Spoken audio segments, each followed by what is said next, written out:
Hi, welcome to the Sifu Mimi Chan Show. Thanks for joining the conversation.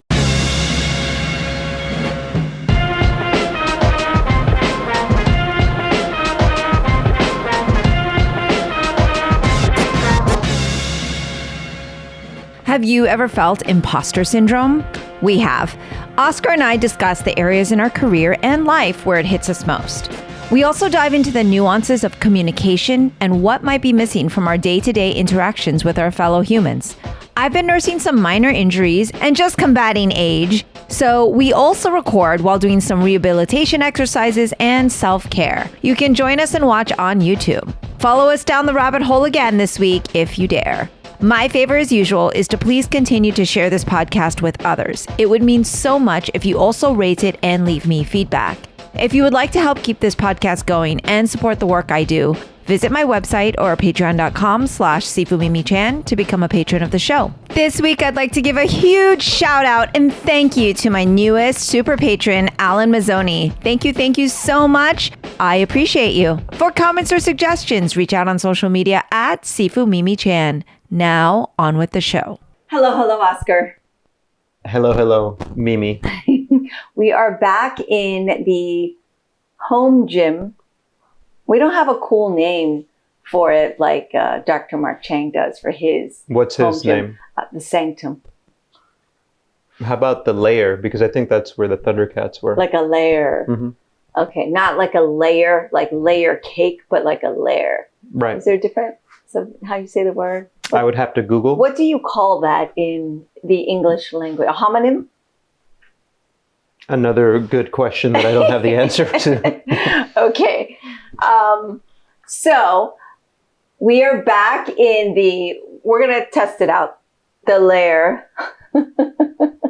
And we actually haven't gotten any feedback from our previous episode where we were stretching and moving around. So we're just going to go with it again because we're recording this prior to that release. So wow. Yeah. Okay. Yeah. So for our listeners, we are in our lair and we're going to go through a little bit of mobility work as well as record this episode. So we are, dare I say, multitasking.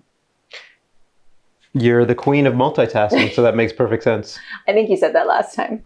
I don't remember what I said this morning, so that makes perfect sense. All right. So I have been nursing kind of a mild knee injury. I think we talked last time when last episode we talked about Machu Picchu and how I was like very grateful I didn't do the hike because I was also mildly injured. So today I thought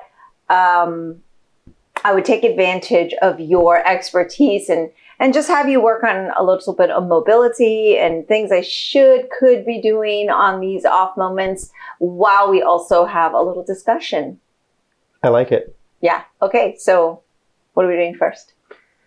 Well, since your knee is what's bothering you, yes, you could start off in just seeing how the knee feels as you move it around. Okay. I think it's funny because people say, oh, my knee hurts, what should I do? And my response always is, I don't know. If your knee hurts, like, don't do the things that hurt is, I guess, the first step. I'd rather ask, like, well, what are all the things that you can do that don't hurt? Mm-hmm. And just do that over and over again. But for the knee, one of the things that I like to start off with is just rotating. So, all that mobility stuff that's gotten very popular, there is a system, that functional range conditioning system, that I think made it easy for people to identify things that they can do. So that's what I like about it, is that it gives you a point. I don't think it's the answer for everything, but what it does is it gives you a point where you can say, oh, let me test these things out. And as long as it's not causing pain, I'm all about it. So for the knee, what I like to do is I have my heel on the ground, mm-hmm, and then my knees bent at about 90 degrees. And then I just start rotating my foot and shin as if it's a rudder. A rudder? As if it's a rudder on a boat without moving the kneecap. I was like, wow, we're doing boat terms. Yeah, boat terms, yeah. I've never been on a boat until I was like 35 or something, but Basically, I was yeah. gonna say it's very bougie. Yeah. You know, and my Yeah. weekend yacht rudder. Right. We can, yeah, rudder. So that's one thing I think that anybody can do. And just see, does that hurt? And the nice thing with this is, as you rotate in and out, you can just test and see, well, is there a point that I rotate where it causes pain? And you're kind of meeting the position where you're like, oh, I can't hang out there. So Like a gentle. it's, you know what, a former Wallum instructor who was a chiropractor used to say, Your former roommate. he was a roommate? No. Spaceballs, forget it. You missed it. Got it. I didn't execute well. Okay. So he used to say something that stuck with me, which is like, when you get injured, one, you should try to replicate the movement that caused you injury as close as you can without it causing pain. So he would use a wall as an example, saying, this is the wall where pain is. You need to get super close to it without making contact. Oh, like, okay. Hello. So not a caress or a touch, but not even touch, just like go right up touching. to it. And what you do is you approach it slowly. Okay. Like Tai Chi slow. Oh, okay, right.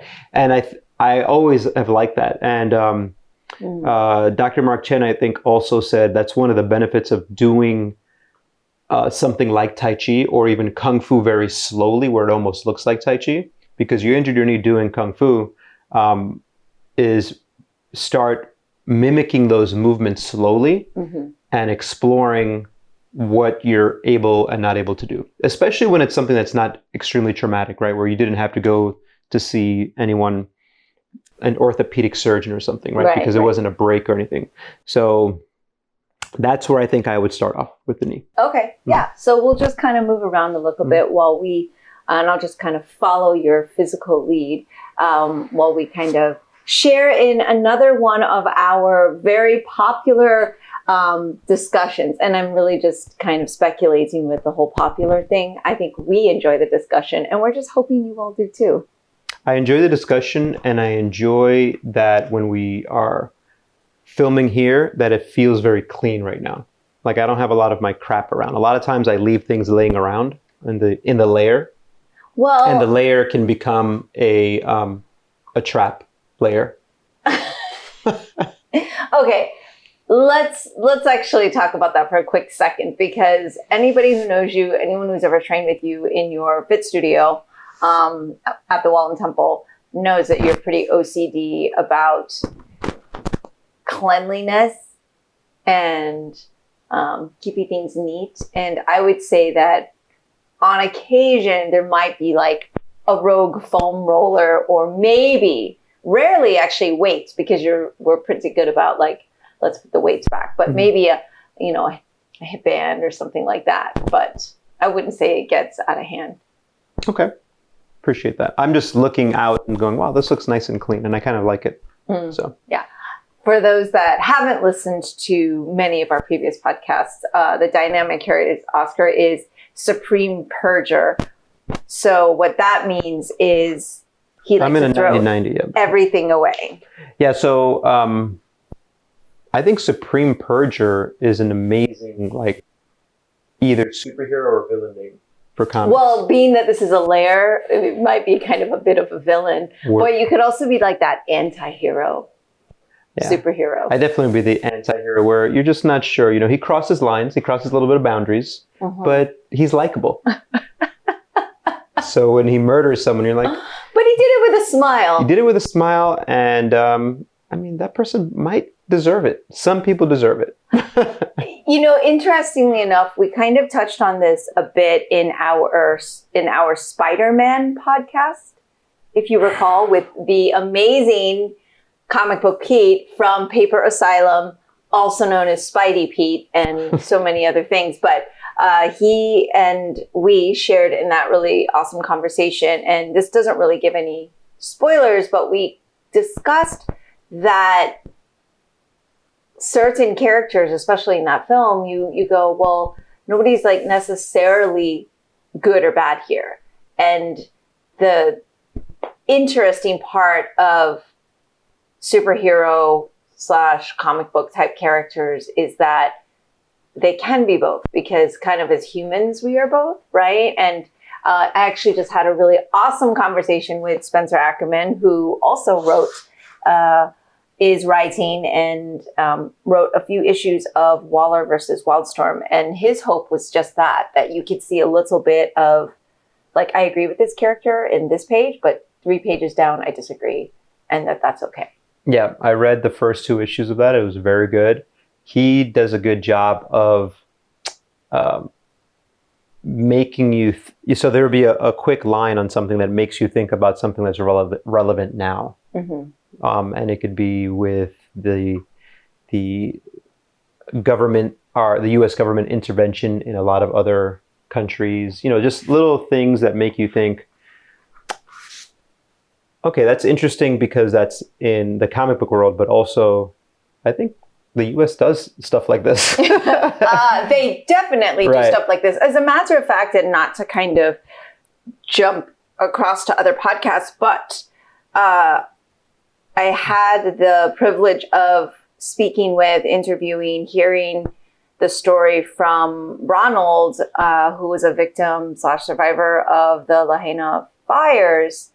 And had I read Spencer's newsletter that comes in our mailbox, Forever Wars, before I conducted that interview, I probably would have asked what the level of support the U.S. military had given to, whether it was emergency support or post, cleanup help type of support, because they do utilize Occupy and have an advantage of being in Hawaii because of where it's located strategically. I am no expert in this, and if Spencer is listening, I apologize because I will probably be butchering this, but basically because they have, I guess the word is occupy, right? Like take advantage of being in that strategic location. Like, what benefit then does it bring that state, right? And it just felt like so much more can always be done, but leading up to it, obviously there were problems, but I find that kind of interesting. Yeah, it has it brings to mind things of like, what can we all be doing, right? Not just larger government down to the person. So the beauty of writing like that is that it makes you think, and it hopefully then spurs you towards action. Yes. So yes. I mean, now we're just like basically talking about all of my previous podcasts, because this is where I always credit my dear friend Greg Rucka with spurring me into action through his comic book Lazarus. And while I was already very involved with certain types of volunteering or, just kind of being passionate about things, he really kind of challenged me to want to take action as a social justice warrior, which I do finally feel credible enough to be able to use that term to define who I am at certain times in my day, right? Or in my week or something like that. Whereas before I was like, well, I don't think I'm doing enough. But I do feel, especially after this last legislative success and journey, that is definitely something I can kind of put on my CV, or like kind of feel comfortable owning that. I feel, and this is something Spencer and I spoke about, like that imposter syndrome all the time. Like, are you doing enough? Are you checking these boxes to say that, okay, I am, XYZ. So I think we all kind of feel that in a lot of spaces. Yeah, imposter syndrome is real. And I think imposter syndrome is actually a sign that you're on the right track, at least mentally, because if you have imposter syndrome, it's basically you telling yourself, am I good enough to do this thing? One, that's on a broader level, which we should kind of almost always answer yes, but by you asking that question, it means that you can do better, right? Like the question of like, am I doing enough? If you take it to the positive context, it's really just like, oh, I want to just improve as a person. So it's a good, you can reframe imposter syndrome to more of a positive spin, saying that hey, I'm just trying to be a better person. I'm trying to do these things to the best of my ability. So I definitely still suffer from imposter syndrome as a fitness trainer, as a martial arts instructor, in almost every avenue. I'm always thinking, I don't know, should I really be doing this? I think that a lot. Really? Mm-hmm. So it's interesting though, because you are so confident. In what?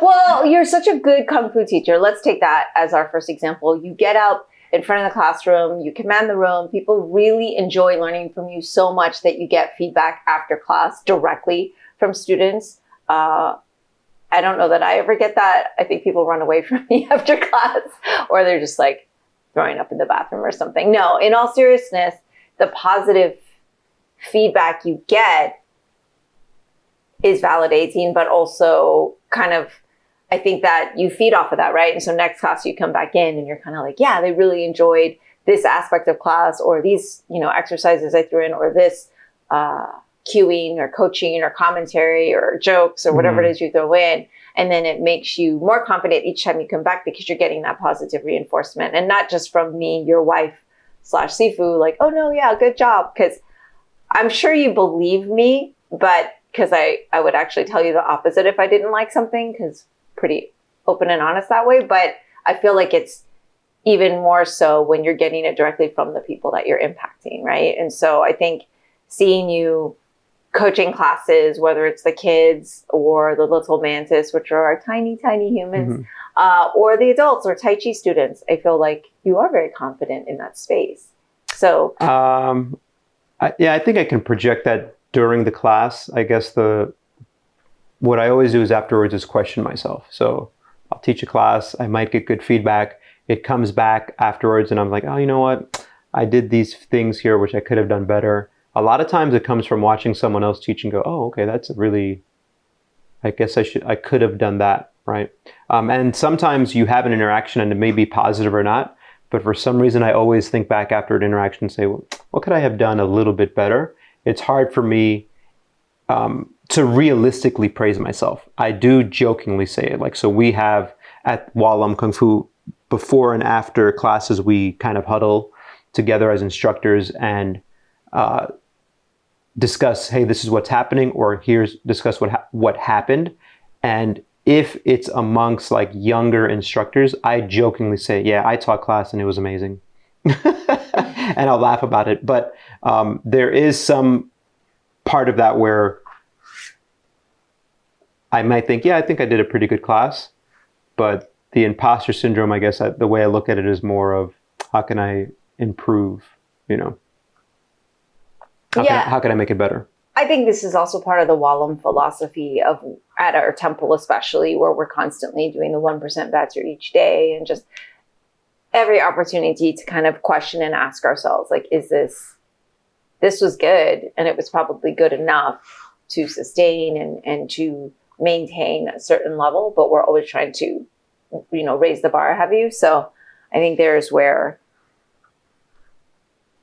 maybe that's also ingrained in you from that. I mean, it's funny, you and I talk to some of the kids. We call them our kids, but they're not actually our kids. Thank goodness, because I don't think I could feed anybody else in addition to Oscar.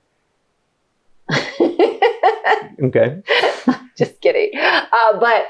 But we kind of talk to them about, the path that they're on, whether they're helping assist a coach or whether like trying to learn to be a better martial artist. It's like always reflecting back and like, okay, what could we improve on? What can we be doing better? So I think that's just kind of ingrained in what we're doing. But I think a lot of the younger ones, especially, we love to point out how long you and I have had this ongoing relationship of being friends to dating, to being married, to just now it's all in one. Like we basically just call it like 1996, to infinity.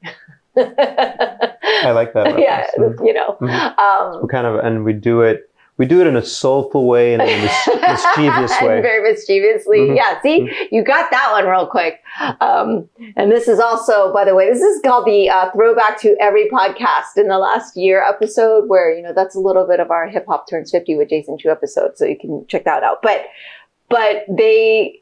many of these kids were not even born. Right. Right. And so to kind of go back to why I think maybe a lot of these things are hopefully ingrained is because it's like we've explored them together for so long. I agree. I think the trajectory of, I've mentioned before, changed a lot, right, as we developed our relationship. So it's for the positive, as I look back. So here is where I'm really confident in. Okay. And I don't feel imposter syndrome is when, it's going to sound horrible, is when I compare us to other relationships. I'm like, oh man, we're dope. We're awesome. And especially because unfortunately we know a lot of people who have had failed relationships and then or had to, a lot of challenges and just for some reason they want to come and tell us about it. And so we're unfortunately kind of that sounding board where we feel that kind of sadness for them, right? Because it's more of a reflection of like, wow, we're so fortunate that we have none of these type of conflicts. Yeah. And it's a cliche of like, oh, every relationship has challenges. I'm like, I don't know. I mean, I don't really know too many challenges that we have. I mean, I guess there's been ways of dealing with each other's communication, dealing with each other's communications preferences that you learn, oh, this is just what they mean by this or not, which is just part of the learning process, but I don't know. So that is where I will say I don't have imposter syndrome. Well, okay, so this is a really interesting question because in terms of relationships, right? We talk a lot, you and I talk a lot about communication in the classroom, how that's the most important thing. You communicate with your students, you communicate with your team, you communicate, and that you try to communicate effectively, clearly, etc., right? And so you and I, like you said, sometimes just the dynamic of being male and female, there is a huge difference in how male and females communicate. And that's something that has to be learned over time and everything. So do you think our relationship is in the place it is, which for our listeners who are unclear, like super positive, we really pretty much just don't fight, or it's not that we don't disagree on things, but I think that whenever there is any sort of, even the startings of dissonance, it immediately can get fizzled out through quick communication or just like, here, eat this really delicious thing, or, oh, hey, I'm very funny, or whatever, right? Like it's never gotten to a point of like serious anger or anything like that, or me not wanting to spend at least 20 out of the 24 hours a day with you, and you not wanting to be away from me in the way of which I'm like, no, where are you going? Oh, you mean to the temple? All right, I will go too. Like we're together a lot of hours a day. And lots of people, I think through COVID, mentioned that was just the downside, was like just being around people all the time that you weren't necessarily you're used to having kind of those breaks, right? And right. Needing those. Whereas I think I'm the bit of the opposite. I kiddingly always call you Vitamin O, and that's a shout out to my friend in LA who gave me that term in the early 2000s. And it's true. I feel deficient if I'm not around you. So, but do you feel like it's because of the length of time or just the nature of like who we are? Because I guess people who have been together a long time also maybe. Do I feel that it's because of the length of time? That we're able to communicate well, or that you don't have imposter syndrome? It's because it's been so long. I think that if you're invested in something, with my personality, I guess, and I think yours as well, then you're just going to keep working on that to make it better, just like anything else. So it's not that it's hard work. It's almost like, well, there's interest. And because there's interest, you're willing to put in whatever effort it is to improve that situation. And then eventually just becomes easy. Okay. So as we're doing our stretches, I will say I can't stay in the 90-90 too long before. Right. So bending your knee is a problem. Yeah. So then I wouldn't do that. But I think another thing that is maybe not used a lot, but can be used, is you actually self-massaging, which I think you do a lot. But for example, so if it's your left leg that's bothering you, and just relaxing your thigh and taking your thumbs and just working your way up the thigh, and you might find some areas that are, oh, this is a little bit tight, and just hanging out there and doing kind of a test retest, and just working, again, without me being physical therapist or a doctor or anything, I always am thinking, well, what can I do? Maybe by exploring different things, I'll release something. And then when you're introducing movement back in, reflecting back and thinking about the moving slowly towards that thing that caused me injury, like slowly approaching it. But yeah, I think if you're doing something and you're like, you know what, that's uncomfortable, then stop doing that. Because for most instances, your day-to-day movement should feel good. I'm not a big believer in doing things that are uncomfortable. Right. Well, I take that back. Ooh. I'm not a big believer in continuously pushing yourself towards the point of like, oh, this is to failure. This is to failure. This is going to cause me pain. Pain is good, but I don't mind discomfort. Like, because discomfort can be mental too. Like even the act of starting a workout recently, over the past year or so, every time that I have to do a workout, I'm like, oh my God, I got to work out. But don't worry, he's a fitness professional.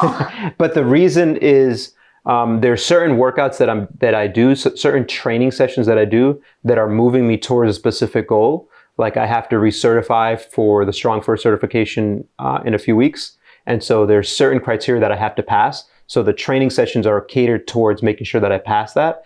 And sometimes I don't want to do them. And I question, like, why am I doing this to myself? But it is to just maintain a standard. And the same thing, even at the end of the day, as much as I love doing Kung Fu, sometimes like, oh man, we got to do this next class. I know that it's going to be a challenging class. And so I do move towards that discomfort, but I don't, in the middle of a training session, say, wow, this hurts. All right, I think that's good that it hurts, to keep going. I never do that. Right. But you're not a masochist. Yeah. But if it's, well, this is uncomfortable, but my technique is still sound, I do like pushing into that situation. Yeah. Yeah. I feel that I have to be in a mental headspace in order to do all of that. Like I feel very much that stubbornness, like, well,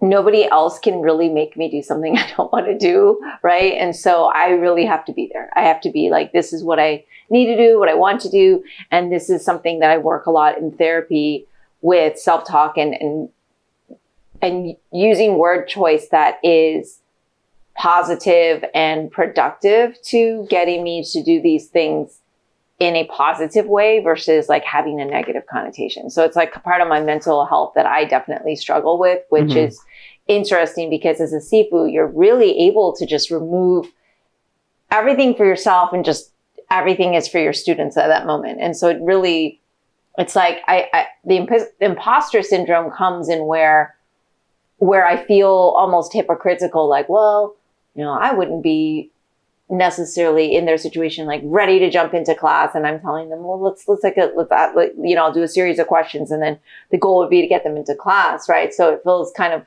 a bit of the, well, I don't know that maybe because I don't have that person in my life that will mentor and guide me to do those things, because I don't know if it's my stubbornness or I just don't have that person for myself right now. But there is where my imposter syndrome kind of comes in, because I feel like, oh, I don't think I could, do your fitness class right now or something like that. Right. Like, but I know that I could coach it if I had to, because I feel confident in certain areas. So I think this is where that I like to really live by being a student first and being able to make sure I can do everything I'm doing in my class. But like now my knee is injured. That's just not reasonable. And so I'm not going to do 100 kicks with everybody, but I'll try to do what I can and keep switching my legs. But it makes me feel like a bad example, I guess, because I'm not doing every single thing with them. But at the same time, we often tell our coaches, hey, this class isn't about you and it's not for you, it's for them. So it's just kind of sharing a bit of that mental kind of ping pong that goes back and forth in my head that I guess leads to a little bit of that imposter syndrome where it's more like, I just don't want to be a hypocrite. Yeah, I can understand that. I think of how many times in the beginning of coaching, you're aware of yourself as not being experienced. And so you have to push yourself hard so students can see that you're pushing just as hard as them. Mm-hmm. Right? Or that you can do something. And that you can do something. Yeah. Which I think is important because we always reiterate the best way to teach is to show the example. Mm-hmm. But that just means that you have to show it once or twice. You don't have to then say, oh, my example is actually, we're going to do 100 kicks. I can do the 100 kicks just as well as you do, but better. So if you're coaching the class, you have to kind of take yourself out of that mindset. I think the other thing to think about is when it comes to things that you enjoy, we go back to there's an interest which leads to enjoyment, which allows you when you're enjoying something to do hard work to then eventually have an outcome. Any project that you ever do, you always just start doing it, right? So you're able to just say, oh, we have to do this thing, we're just going to do it. But when it comes to your knee, you're hesitant for whatever that reason is. But you could also approach it in the same way you approach every other project and just say, well, I'm just going to do something. All of that being said, number one priority should be your mental health. So if you feel it's a mental health issue, then you probably should take care of that first, right? But the skills of how to approach any problem you already have. So it doesn't matter. I think even if you had a really catastrophic knee injury, you can still approach how are you going to take this in the same way you approach every other thing that you do. There's no difference in tackling a problem if it's a physical problem or if it's a logistical problem or a business problem. Like you have the mindset of what to do. Like I can do that easily on the physical side, but I can't do that when it comes to, I need to work on these things for my business. So that's just, I think part of that has to do with interest. So like instinctively, what are you really interested in? And maybe your interest right now is in all of the other things that you're doing. I always say, oh, I think I'm going to grow my business and do this, but I have such little interest in that, like real deep down interest. I have so much interest in exploring my physical capabilities that I'm always working on that. And it's easy to work on that. So that approach of like, if the roles were reversed and I had a knee injury, I feel like I would just be doing something all the time because I'm super interested in it. But if our roles were reversed and I had to do all the stuff that you have to do, I wouldn't be getting any of this. I think I'd have mental breakdown. I don't know, for me, the word interest covers it though. I think it's more of that comfort zone of like, I know that I can do this really well and accomplish it and get it done. Because it's just like cooking, because it's just cooking is so easy to kind of analogize to because it's so visual. Like I do it really well, but I don't actually enjoy it as in the way of which people think I enjoy it. And it's like logistics and everything. I'm not interested in it. Like I don't love doing those things, right? I just know that I can very well. And it takes me less effort than it does to, okay, I got to go do my exercise. Like it takes less, I guess, energy to kickstart or something, right? So for me, the switch is on or it's off. Like, I don't know that I have much of a dimmer. Okay, well, how about this? I think I'm on and off. So like, I just know like, oh, I know that it's going to take very little energy for me to turn that on. Okay. So how about this? I noticed that you can spend a lot of time researching when we're going to go on a trip. Yes, that's like, interest. Because it's interest. Yes. So, and because of your interest in it, you can excel in like planning and all that. Whenever there's a time where I have stress, then I'm going to revert to what I'm comfortable and interested in. Comfortable and interested in. For me, sometimes it's just coming in here and like moving around. Right. That is what it is. And for you, sometimes I see it being, let me research all these Michelin star restaurants in Tokyo, right? As like a comfort thing. So, I don't know. That's my relaxing time. Right. And I think if I had to do that, what you're doing as relaxing time, I would consider work, right? This is why everyone's a little bit different, right? Right. And what I'm doing as my relaxing time, you would be like, I don't have the mental capacity to go and work on my knee.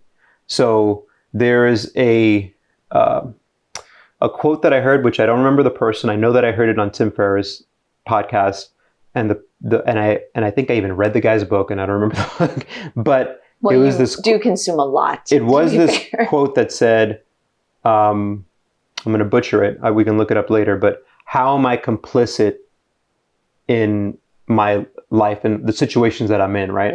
And we're all complicit in, unless we're living in this like totalitarian regime, right?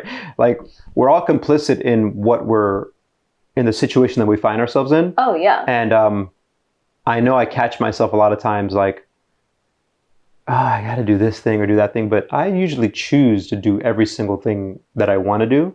And also I talk a lot about mobility and stretching, but I don't like stretching. If I did, I'd be a lot more flexible. I would much rather do some kettlebell swings or but not snatches. Get-ups. I freaking hate snatches. Yeah. I mean, okay, I don't actually hate kettlebell snatches. I hate doing that density training, which was like 120 snatches, in a certain amount of time. Yeah. But like I would rather do, like Tai Chi class, like work on the Chen form or work on, this long Kung Fu form called 36 hands.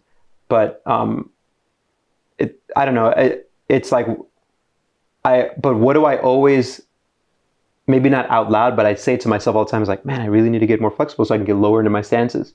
But I don't spend as much time as I should doing that. It's my last thing. It's my last thing that I have to check off at the end of the day, but it's not the first thing. Does that make sense? Like I don't make it my priority. But to me, you still do it, right? And so I feel like you have a certain discipline in that area. I mean, and this is just really a conversation to just kind of like explore like what goes through our head during these decisions. Because I think students often think, well, you guys and people, our family members, everybody always says stuff to You're us. in amazing shape. But also you work out all the time. I mean, well, for you, you do. Oscar does actually work out all the time, but they think I'm working out all the time because my job by definition is I am a Kung Fu teacher. And so in the minds of my family, like that means I wake up and I go to the school and I'm just like doing Kung Fu all day. And that is just not the reality of anybody who has a small business or owns a business or anything like that. You don't actually get to do there's so many fires to put out all the time. Yes, constant fires. But also beyond that, I'm not just at the temple, right? I exist in a space of the whole Wallam system. And then I exist in a space of all the million projects that I probably don't need to take on, but feel passionate about, or it fulfills a certain part of me that I feel there's a void in or that needs to be fulfilled, which is I do get a lot of benefit and joy from teaching and it's enriching, but it is also kind of like my job. Whereas when I do social justice work or I do, things in that area, it's different. When I do podcasting, having these conversations now, it's stimulating for me. I get a different type of human connection than I do when I'm teaching because I'm a different person. I am a different person at the Wallam Temple as Sifu Mimi Chan versus the host of the Sifu Mimi Chan show. I'm actually a different person. And so I get to be a full person when I do all of the things, right? And so a lot of people wonder, like, why do you do so many things? Why do you have so many appointments? Why do you have so many Zoom calls or do all these stuff? And they all fill into these different categories, from social justice to my actual job extended, which sometimes means connecting with other countries or things like that in the martial arts, not even Wallam, or, ordering stuff from different, vendors and exploring that, like just that's the work. And then I've got the things I do enjoy that stimulate me in other ways and enrich me in other ways that I feel that I do need to be balanced. Right. And then trying to find time for rest.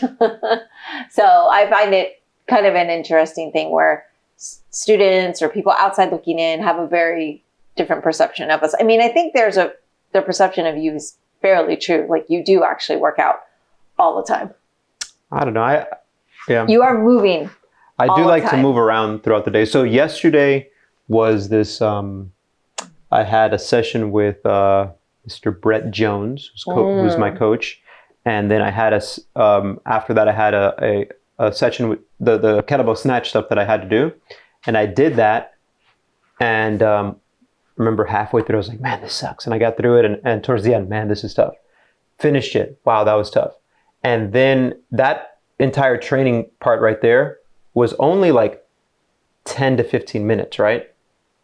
Then I proceeded because I was behind on reaching out with some of my clients and responding to emails. I filmed a couple of videos to explain things to clients. And I spent, I think, 5 hours in my chair. And I felt horrible. Absolutely horrible. I got a lot of things done, but I almost wish I hadn't. Like, this is how bad of a maybe business person I am. I wish that I didn't get all of those things done that I did and instead got up every 30 minutes and moved around. Yeah. So I checked things off. Yes, I did this. I got this video done. Yeah. I had a consult with someone. I contacted a lead back. I sent an email out trying to promote, all this stuff, responded to all of my clients, which is my job.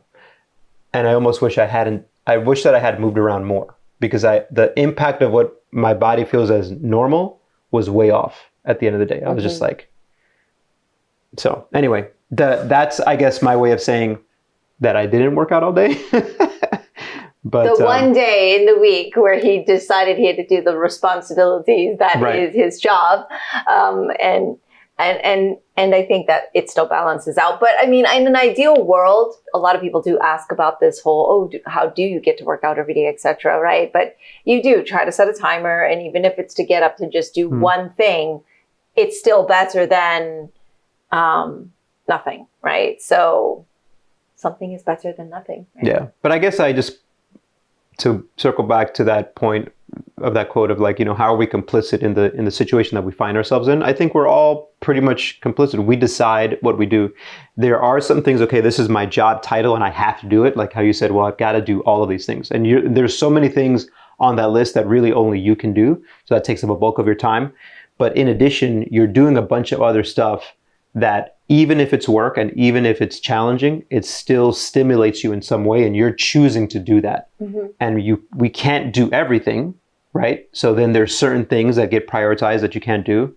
And inevitably all of us, every single person will complain about the situation that they're in. I think maybe I do it 10 times a day. I don't know. Like, why is this?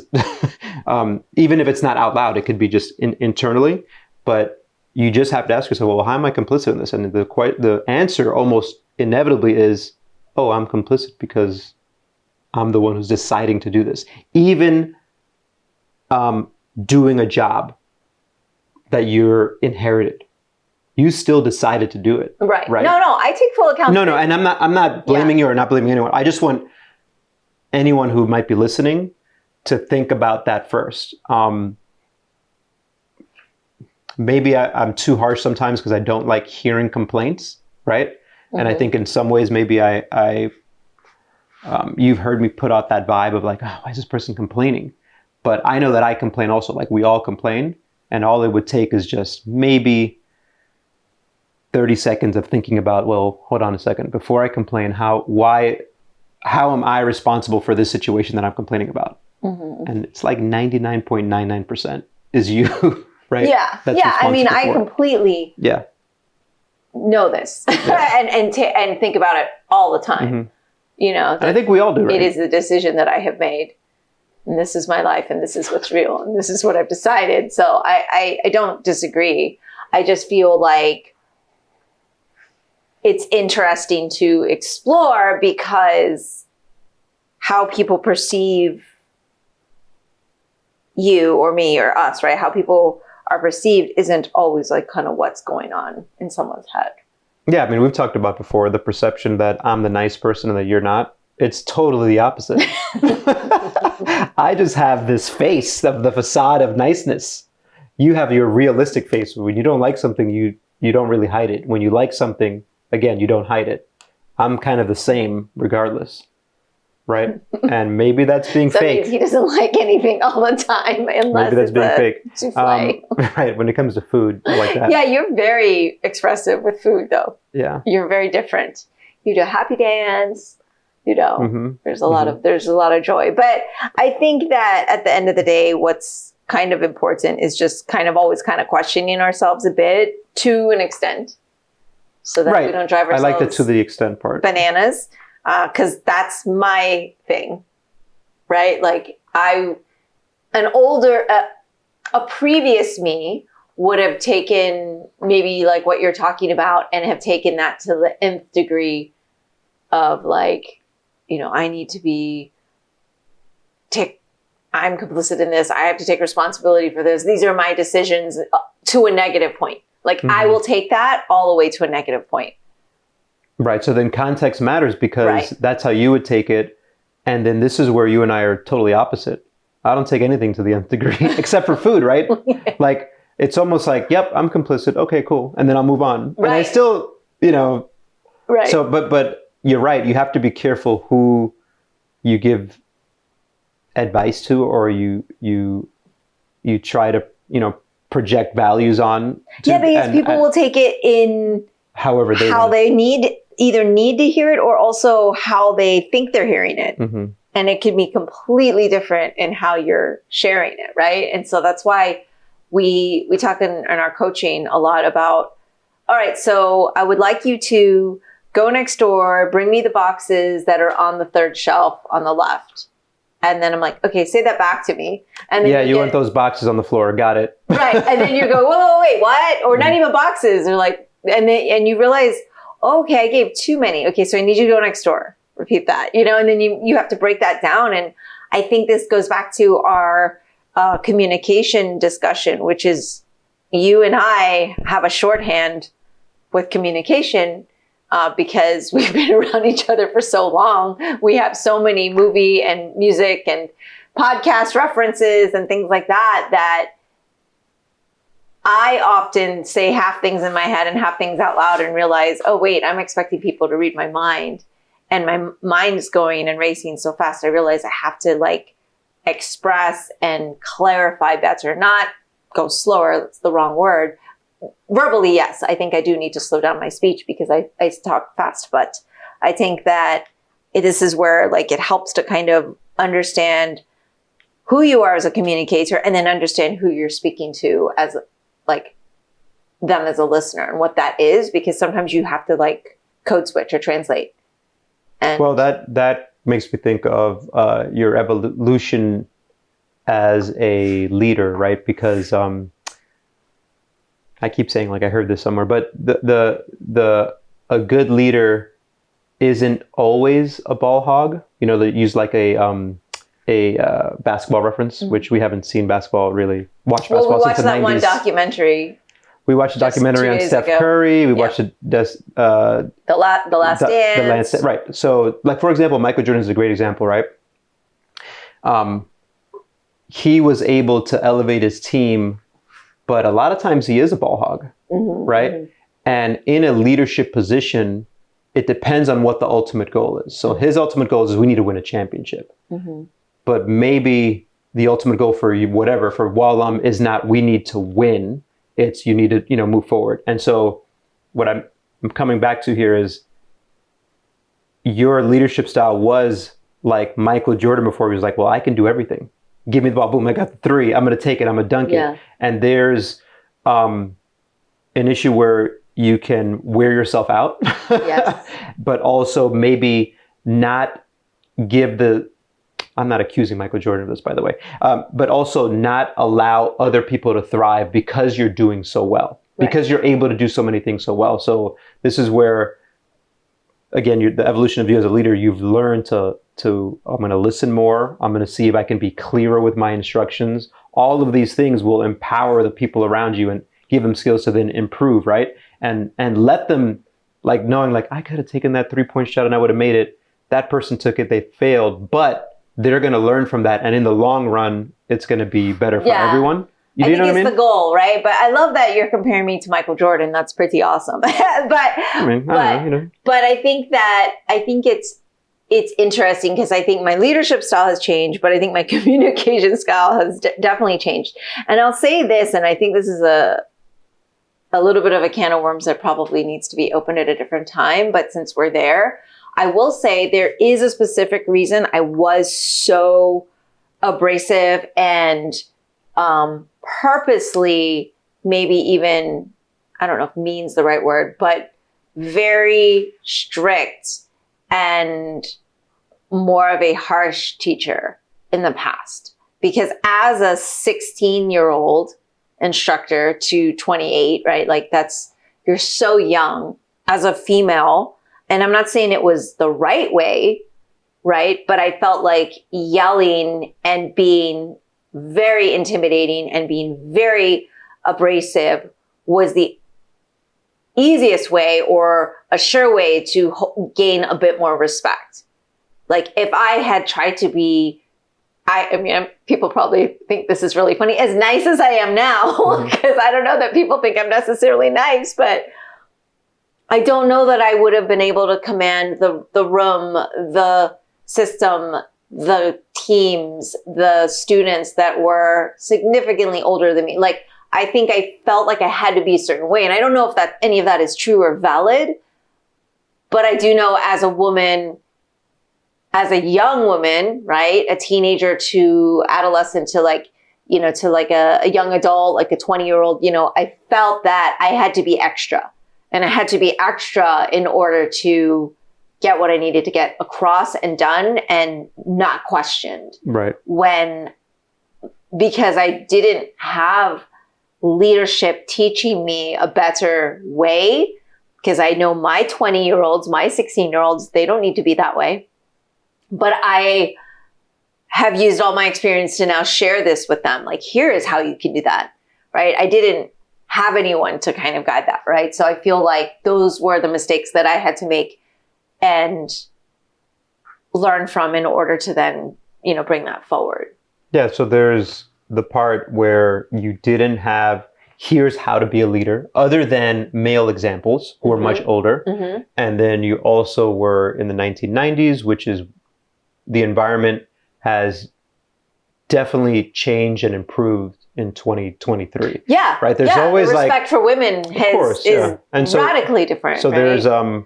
there's always like, oh, can we do better? Just like anything else. Mm-hmm. But there's both. So you have now younger female instructors coming up under you that you're actively guiding, and they're in a different environment. So it's completely different. So and they're also in an environment where it's established that there's female leadership. Which is so different. So they're not only being guided, it's not only 2023, but also they're looking like, oh, the leader of the Wallem system is this, female. So it's different. You can't look back and go, I mean, I think it's good to explain it, right? To explain for maybe. Well, I hope this would be you can't judge someone, in the history of that time. Like certain language was accepted at a certain time, right? Like we talk about, like, you can't, what is the quote? I'm totally you can't judge someone. You can't judge someone in the past by the standards of today. Yeah. And that, I think,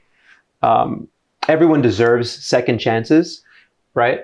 Unfortunately, even us knowing that, we know how impactful first impressions are. Mm-hmm. So you're saying this, and if there may be former students that you have that looked at you a certain way and that's the way they originally looked at it, it doesn't matter you make the explanation or not. They have to be open to understanding that concept of, oh, okay, people do change. And some people don't. I don't think some people think that way, but I think a lot of people are open to doing that, because all they need to do is just reflect back and say, oh, wait, I'm also different. Yeah, right? Yeah, I think so. And not that any poor soul that I may have like traumatized or anything like that from yelling at them or something, whatever, listen to this conversation to understand like where it was coming from at the time. And it's not an excuse but it's just, I think it's interesting to kind of think about that, right? And to think about like, well, we say, okay, we're not going to judge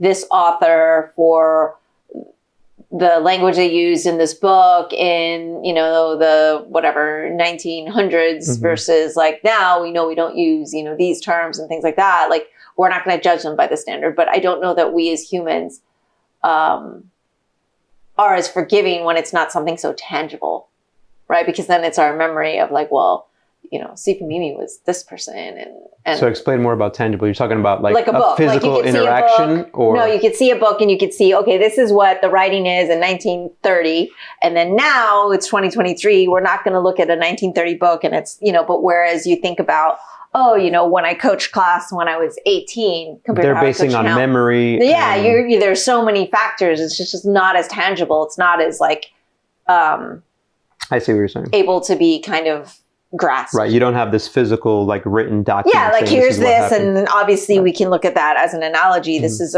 You're going a bit on more feelings, experiential, memory, and yeah, I mean, and that's like I said, this is I think another whole nother discussion that we didn't prep for. Not that we prepped for any kind of discussion, to be honest, to our listeners. We're just hoping that you care about us enough to hear what we have to say. Yeah, I mean, I think to your point of like who's listening, obviously, because the world revolves around us, every single person that we've ever interacted is tuning in to everything that we say, and then we're going to be fine because they'll listen and say, oh, Mimi and Oscar saying something. I hung out with them back in 1994. Let me go ahead and the great years of hip-hop. Let me go ahead and listen to this podcast because I had this. But I think reality is that the best thing about this, doesn't matter who listens, is you verbalizing something that makes you contextualize your thoughts a little bit better. And then hopefully then you have a better understanding of how you act moving forward, right? That's what the benefit of having a conversation where you're exploring different things and then realizing that maybe upon further observation, oh, we can change something, or maybe, okay, I'm going to stick with this idea for a bit. Yeah. And I do hope, though, that we do have Wallam listeners and that they're able to kind of get a better grasp of who we are as people, because I think that's important, too. And, you know, we do have a lot of Wallam family out there all over the world. Just wanted to do a couple shout outs for Wallam family at this moment for some gratitude, but also some praise. Is I wanted to congratulate too much talking today. Congratulate Sue Ellen from Brazil, who, you know, Brazil is not an easy place to be, I think, in this 2023 place and time. And she went to China, did a competition, represented her country, but also, you know, as a Wallam member, we're really proud of her performance. And so shout out to her, our Wallam Brazil family. And I think she won like 3 bronze medals. So yay. And also gratitude for Wallam of Malden member Alan Mazzoni, who is not just a patron, but a super patron, which means just like one at the highest level of support for this podcast, for the work I do. And it is so meaningful to have people out there that actually feel like they want to support this and that, you know, literally like extend themselves in that way and are so generous. So I really appreciate that. And I really feel that it's just so inspiring for me to keep going and motivates me to keep going. So thank you for that. Love that. And I love that you are Wallam family. So thank you, Alan. That's excellent. I think I heard somewhere that the average podcast doesn't get past episode like 5 or maybe 10.